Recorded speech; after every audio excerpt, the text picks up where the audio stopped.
Mga tol, may sabihin na pala ko sa inyo. Hindi ko masabi ito kay 44 eh.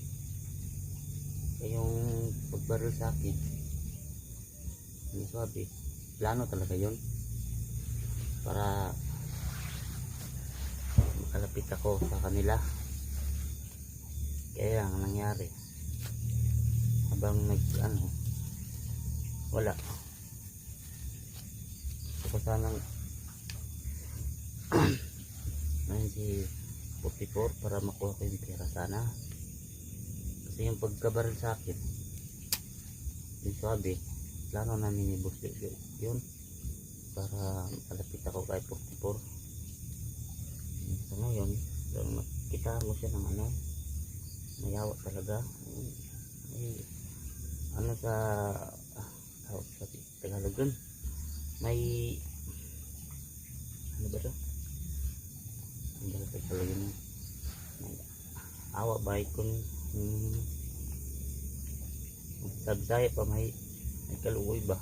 At ang nag-uban niya kapag kasama kami, parang gusto niya tulungan. Kaya ang plano ko sana, sakin ko siya. Yung ako magpapatawad pa ako, tuloy ko siya papatayin. Kasi may pag napatay ko si 44, may bigay na 10,000 sa amin. Ang plano ko, sakin ko siya, pero hindi siya tutuluyan para may report ako kay Bustilyo.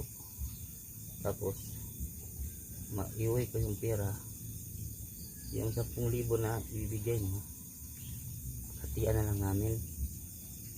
Tapos yung 5,000 tatabi ko pang bili ko ng cellphone, at saka yung 5,000 papagamot sa kanya kasi nakaawa na ako eh. Masyadong mabait na tao. Ayun, yun ang plano ko sana. Sana tawad niya ako sa ko nito. Hindi ko kasi masabi sa kanya. Napakabait na tao. Ko alam.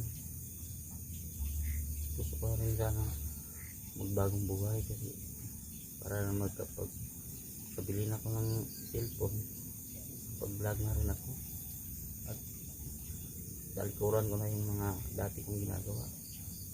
Pinakonsensya na rin ako eh. Sana